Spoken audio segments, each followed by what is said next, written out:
Hello and welcome to more Bound by Flame with me, Oni Black Mage. Alright, so we just finished taking care of the Prime Sickle for helping out one of our teammates, Hawk, and now that he's safe and sound, we're going to go on and continue what I believe is really the only open quest that I have left, which is continuing on and finding out what's causing this giant zombie, I don't want to say outbreak, but definitely a plague afflicting and possessing the citizens of Valvenor. You know, a lot of the names in this game don't really roll off the tongue very easily. But that's alright. Naming schemes aside, pretty much sure we're on top of the learning and difficulty curve of this area, because even the spiders, like, I can take on groups of them and not necessarily worry. Have a good grasp on my fire, have a good grasp on blocking and combat, circling, so I'm pretty good with this. At the very least, the pretty simple tactics that takes care of the spiders around here, the chrysalids, not that big of a deal anymore. Be that as it may, I'm pretty sure that, given how this is the only last open... Oh, that's right, speaking of open quests, I almost forgot about that cart there. There's some more sickles, might as well take care of those. I'm pretty sure that once I get to this cart, it's either going to teleport magically back to town, or I'm going to have to carry it back to town. Hopefully it's nice and like the last time that it just teleports me back down to town. I really appreciate that. Actually, come to think of it, fast travel would be kind of nice, because I'm 2 maps away from town. If I want to go back, I have to run all the way back. And granted, it's not too far if I just run, given how fast I run, and given how... I don't think most things chase you in this game. In fact, they don't. They'll chase you for a little while, but they'll go back. There are limitations. Bring back to the village. Let's explore a little bit first. But yeah, even then, a fast travel would be nice. Unless this is one of those games where, once you move to an area, there's really no reason, story-wise, to go back to it. Which means, I suppose it's paced that particular way. You can't really out-level an area. Alright, so, there we go. Valvenor automatically teleports me back. So it's plot convenience fast travel. I suppose they figured that the best way would just be to travel and return you. So let's see if this new smith, the hidden guy who tried to basically steal 20 gold pieces from me, let's see if he's worth it. It was a pain in the ass getting in here from the middle of the swamp, so I strongly suggest you fix the forge. Don't worry about it. You won't regret it. I have to fix it and clean it up a bit, but there'll soon be a second forge in the village. Thanks. Greetings, Vulcan. It's like he said it's so stiff, I can't help but think that's a reference of Star Trek. Let me see what you've made this time. All he has to do is now say, live long and prosper. Okay, so he has raw ore there. Let's see if he has any weapons. Oh, yes he does. And actually, this is a lot better than the Artist's Forge, so I think unlocking this guy as a blacksmith, that's a lot better. Yeah, all the stuff that he makes here is a lot better.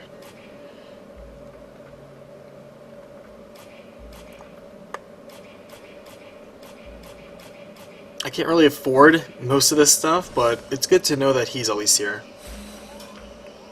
So yeah, now that you guys know, if you want to, I guess, finish the quest early, go with the artist, but Renko, I think, is a lot better. He's worth it. He sells better gear. So I'm gonna, once I find the refined metal that I need, then I'm gonna definitely return it to this guy. He's much more worth it.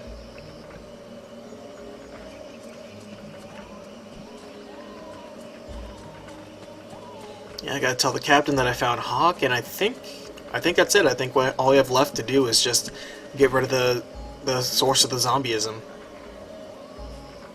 Hawk will finish up his recon. You've been working for me long enough to know one thing.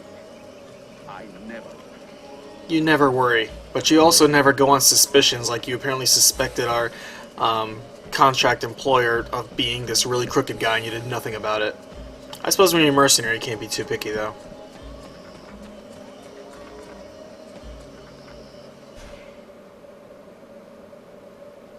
Hopefully things aren't going to be a pain and respawn back.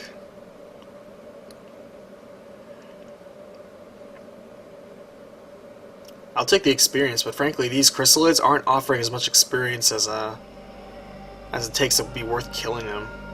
But I suppose every little bit helps. There's really nothing else. You can't really farm in this game.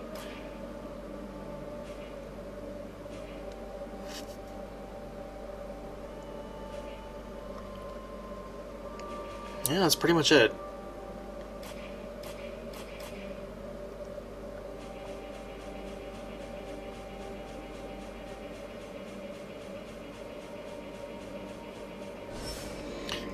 It's kind of cool to review some of the lore and text logs. The game does a decent enough job of explaining everything and who's doing what and why stuff matters, that I don't feel lost. I see how some people might get a little bit lost and confused if they just skip through and just do the main missions and ignore everything else. The main overall plot seems pretty simple and easy to follow. It's a lot of the nuances that I think might get lost if somebody's just skipping past a lot of the dialogue and doesn't bother checking back with any of the text logs. I don't necessarily blame them. Text logs aren't exactly popular, but at the same time, you know, they're there, so don't complain that the story isn't present when you're the one blatantly going out of your way to ignore it.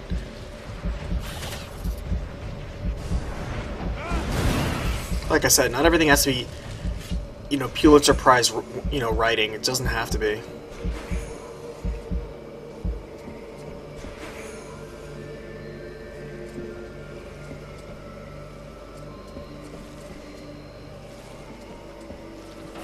I almost didn't notice that guy in the tree. He didn't attack me either.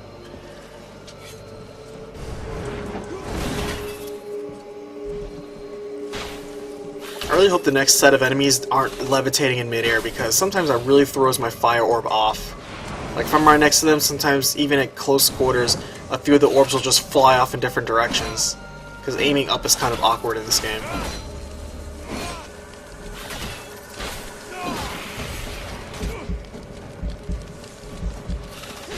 Fortunately, just getting through this game, or at least the first level right here, this first stage, is pretty simple and just basic equipment.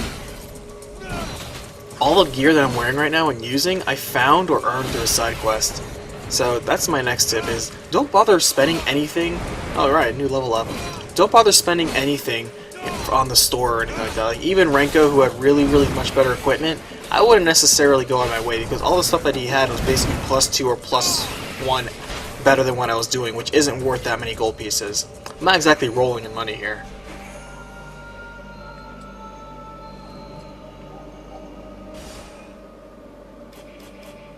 Alright, so let's see.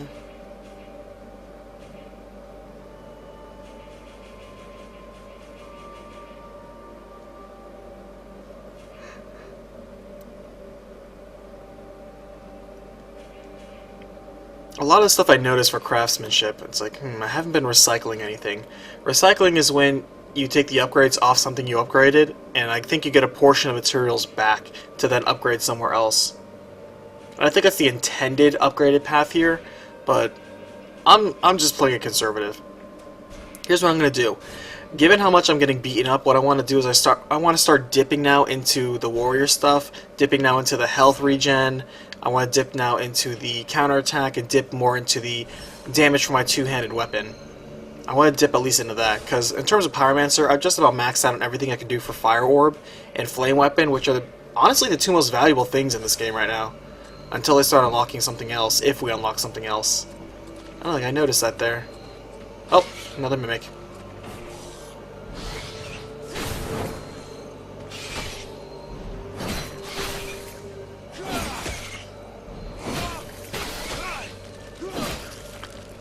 Also was worth it is the perk, or not the perk, but the skill tree ability that lets you widen the window in which you counterattack. See, look at it. I just found daggers that were +2 better than the one even Renko was selling, so I didn't have to wait very long.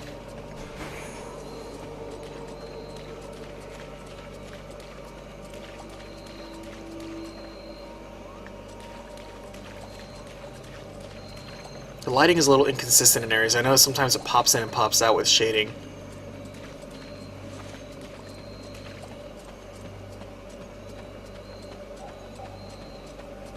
Most of this run right here is pretty uninterrupted, actually. Not really complaining. I'm just trying to get from point A to point B. I have to cross this entire map just to get to the next map, because there's no fast travel here. But let's make sure I'm not missing anything.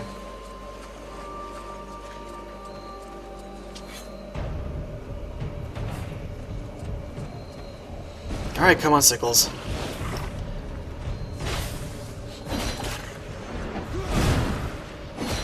The axe I have right now is honestly not that good. Or maybe it is. Maybe this is honestly the best I'm supposed to be getting. Because it takes maybe like, maybe 6 chops or so. If I'm lucky, maybe a crit will land. Like there. Whenever you slow it down, I'm pretty sure it's a crit. And actually, I was complaining about the experience before, but looking at my experience bar, it's still progressing decently well. Alright, Edwin's really not bad. She's definitely more the offensive mage because she's not adding any protections to me and she's not healing me. So, I think she's just an all-out offense mage. Which might not be a bad thing. I think I still prefer Sybil though. I like having a support and knowing that if I'm in a pinch, she'll heal me and she'll take priority of that. And defense-wise, she can take care of herself, so it's not that bad. So she can do offense and defense, which I kind of find pretty valuable. I still haven't run with Redvar, or whatever his name is, and Relmar. I still haven't run with either one of those two guys, but it's like, I don't know, when you have a healer right there that can also fight and defend as well as heal, it's kind of really good, actually. I think Relmar can set traps. I think it's what he can do. And, you know, after fighting with Redvar, obviously, that guy can hold his own in a fight between guard breaking and his raw strength. So, I don't necessarily want another bro like that. I need somebody who can support me and heal me when I need to. That was a weird little teleport jump back there. Did you see that? It's like once I locked on, it just like whoosh, put me in a position of striking distance. Alright. Not bad there. This is a little upway, a little archway over the level, I noticed. It actually cuts through the entire center of the area. And other than that one enemy, it's actually pretty quiet, which I'm okay with.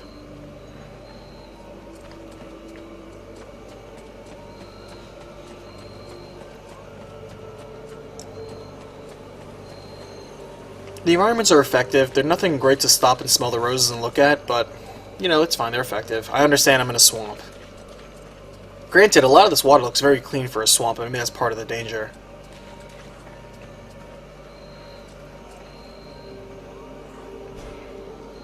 Let's see. Ooh, nice. More special gear. As you can see, the special gear has a special lighter text to set it apart, because obviously it's part of a set. And see, check it out. A lot better. I'm already upgraded. I fully upgraded just about everything armor-wise.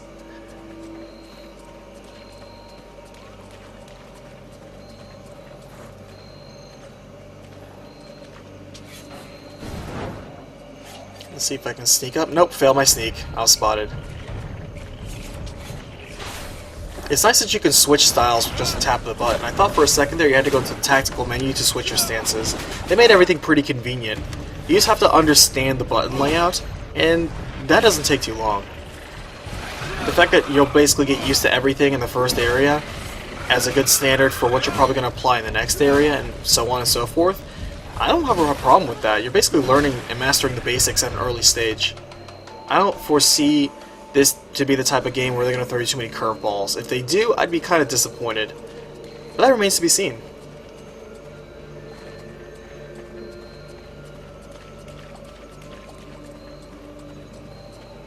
Alright, ready for the next area finally. What is this? Eastern Zone. Okay.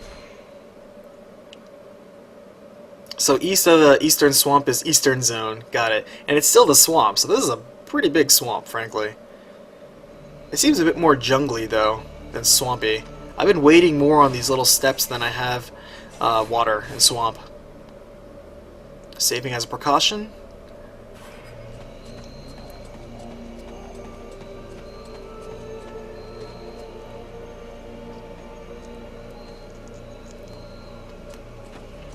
Okay, let's see what's in here. Nothing important. Mana potions always appreciated.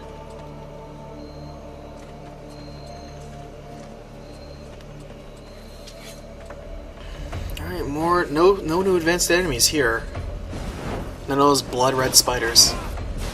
These are the ones that spit thorns and poison, though. The ones that have these sort of black flies around them.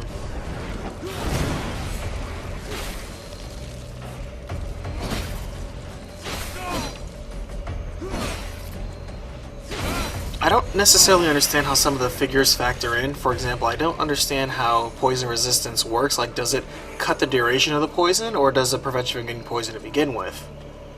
Because I have some poison resistance gear, and poison just seems to hang around for a couple seconds, tick off a few health, and then just go away on its own. So it's really more like a minor inconvenience, so much as a really debilitating condition that you need an antidote for specifically. Which again, I'm okay with. RPGs in general always have micromanagement, especially of inventory, and honestly reducing the amount of micromanagement that you have for tedious things like antidotes versus specific poison conditions, or antitoxins and things like that versus other specific conditions, I'm okay with that. It doesn't have to be that molecular and modular. It doesn't have to be that atomic in scale, to where every individual condition has an individual remedy for it. Sometimes that stuff gets really, really inconvenient and just tedious. There are a lot of big name RPGs that just handle that. There's like 7 different status effects, and each status effect have its own specific remedy, so you need to be waiting around with this giant, mini hospital on you at all times. Otherwise, just your luck, you're just going to be the one thrown around. I was distracted for a minute there because that thing used its weird sonic boom effect on Edwin, and she just spun in midair and spiraled around for a second there. Maybe that was a confusion effect, or maybe it was launching her and she bounced against the wall back. Kind of wonky for a minute there. But done and done. I see a chest to the side there, but I can't climb up this wall specifically, it seems. So I'll probably have to come around here, it looks like. Oh yeah, that was simple. Chests almost, I think, always have a really exceptional equipment in them. I mean, maybe not an anvil.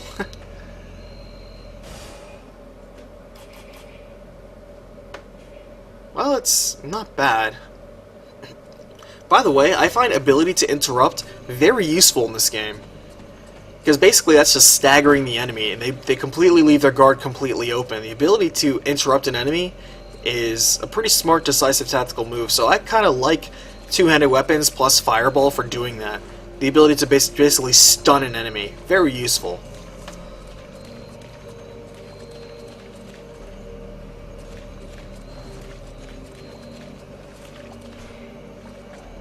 Alright, I think I was supposed to progress along...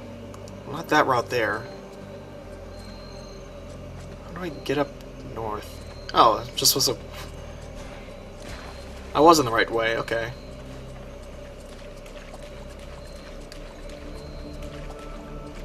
I was just going in a weird way. I guess can't walk through all the water puddles here. Alright. Okay, so left or right? Let's see. Let's check the map. Alright, left goes to the objective, which means we're going to check out the right, which means there might be treasure. This doesn't always have a reward for every item you explore, or every angle that you explore. Sometimes just going into a new area just means you went into a new area. Nothing special, maybe a couple enemies, but not necessarily any gear. And there's some open world games that do that. I know Elder Scrolls is big on that. They have lots of random caves, and you think, wow, maybe there might be something hidden in this really hard to reach cave, and you go in, there's nothing but bone salt or some useless garbage. It's a total waste of your time. And somehow the opportunity to explore is part of the reward. And it's no, I just felt like a waste of time. Risk reward, though. I mean, that's just how it goes. That's part of an adventure too, risk reward. So I can't be too harsh on anybody. There's no right way to do it, I feel. Everybody has different tolerances for how much risk versus how much reward they feel entitled to. And that's kind of the interesting juggling act when it comes for designing these sort of RPGs. Some people want rewards for everything that they do, while some people can understand that some rewards may be intangible, or may have story effects, or may be symbolic, really, and there's not necessarily loot for everything that you do or find. Alright, I guess I found enough metal for Renko. I'm not necessarily going to give it to Assail there, because he kind of is an ass. Alright, checking all corners for treasure, not seeing anything special, so let's go on to the main course. I'm kind of running alongside while keeping an eye on my mini-map, and not per se the actual main screen. Alright, this area looks flooded with enemies. Also, kind of a nice point, which I actually like, even though I understand it may be spoiling some people. I actually like not having all of my enemies show up as little blips on my mini-map, where I have this magical radar that tracks enemies. I'm okay with that. Honestly, being observant on your own is a valuable, essential skill. And just babying people, allowing them to just be like, oh, you know, is there an enemy in the area? Let me check my mini-map / compass radar. Are there little red blips? Okay, it's like, come on. That also breaks the immersion a little bit.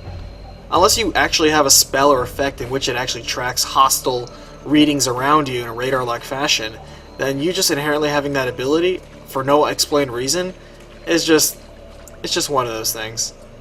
I don't mind it if it's there, but I kind of respect games that do not have it. Adds more to the immersion factor. I find myself saying that word a lot, immersion. That's not even one of my more favorite words either. A lot of people seem to have different flavors on what immersion means to them. For me, immersion is just how much I feel I'm playing a character as part of this world. I don't just feel that I'm playing as a character in a game, so much as like I feel like this world is natural. Like, wow, you know, if I was in a fantasy setting like this feels logical. This all makes sense.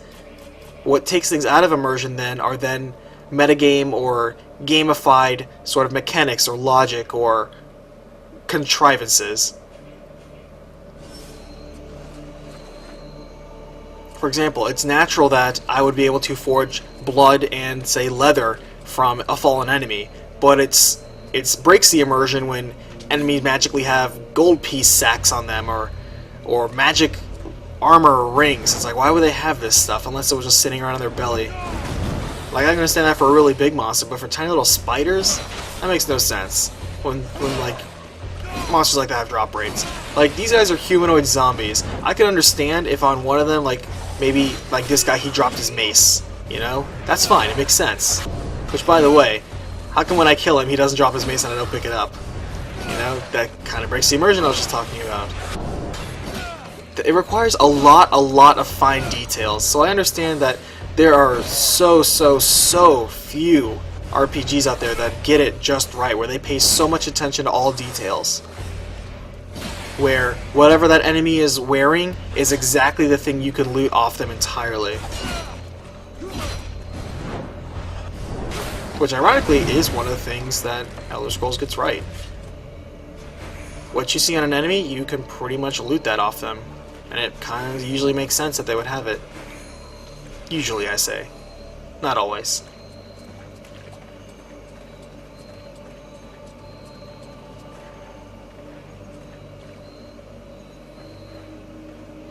I could also respect games that don't even bother, like with the search mechanic at all. Like the pseudo-military ones, where like you're part of a unit, stuff like that. You don't have time to stop and smell the roses and loot everybody. Just keep on going. Kill, collect your XP. If you want items, there's a shop for that. Go.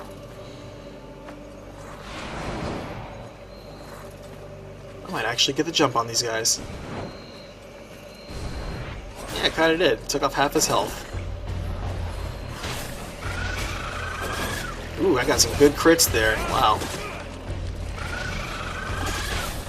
I have to get used to dual-wielding style. I can see how fast this thing gets. Wow, he's almost dead already.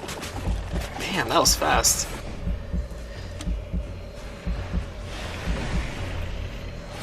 You know, I honestly can't tell the difference between the female sickle and the regular sickle other than the females are larger.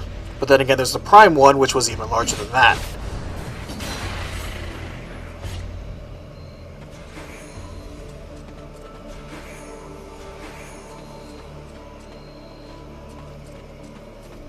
And it looks like I just made a loop around the area.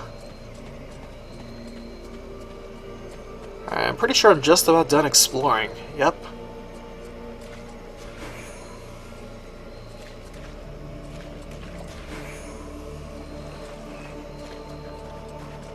Yeah, I'm pretty sure that's it. Alright, so let's continue on. There's a cave in the distance that leads to the next area.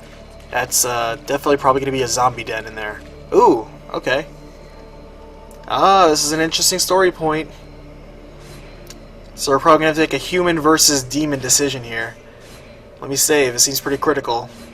And just so you guys know, I'm making this to where this is a human run. I'm going to stay human the entire way through, at least as much as I can help. I am not going to go and give in to the demon. I want to stay human. I might do another run later just on the side, like I might stream it on Twitch where I do a demon run. But for this, I'm staying human.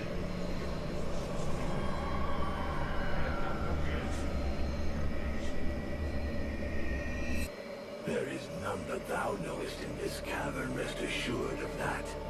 The being that lives here wishes to take over this body. Huh. You mean my body? Oh, see, they're doing it again, and I kind of like this.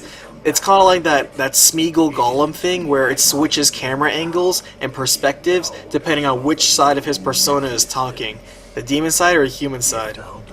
It'll switch camera angles. See? Look. Bam! It jumps over to Vulcan, and see, wham! It goes over to Demon, and the eyes change too. I like that. I like that. It's the small details like that that really add to the whole experience. You're asking me to let you come in and mark. Alright, so the demon's saying what's in there is not only powerful, but you can gain the power of it. However, to do so, you're going to have to basically burn a little bit of your soul off and let the demon take over a little bit more. He'll also apparently protect you against the mind whatever powers that's in there that's possessing the villagers. You need to basically shield your mind from that magic and curse. And he's offering, you know what, I can do that for you if you just let me have a little bit more power in the driver's seat. Maybe not without you, but definitely not like this. Whether the scribes are worthy of trust or not is really. But like I said, I'm gonna stick with me. I'm gonna be in control. I'm gonna captain this ship. Each has a different view of But he says if you go back and try to find another solution, then, you know, the demon could get stronger or the problem could get worse. Judging by your vacant look, I assume you've had an exchange with the demon. He offered to protect me against the magic that haunts. Yeah, that pretty much just summed it all up. That I let him have more space in my mind. And? Did it not work? I refused. That's I'd right. explore some other Yeah, solutions. human all the way. Losing my mind, thank you. And if that thing just gets stronger for it, It's then heck, that's just ridiculous. more experience for me, You am I have the right? potential to become the most powerful being in Virtual, and you refuse that opportunity because you're. Well, geez, when you put it that way, afraid of come being on. able to control You're making yourself count, you know, sound even more shady. The thing in that cave grows ever more powerful with the passing of each hour. Okay, find a safe way. Well, I'm going to pause here, and we will pick it up next time with more Bound by Flame. So thanks for watching. If you can, please leave a like and a comment, and just subscribe for more videos as we'll pick it up next time. So thanks for watching. Bye.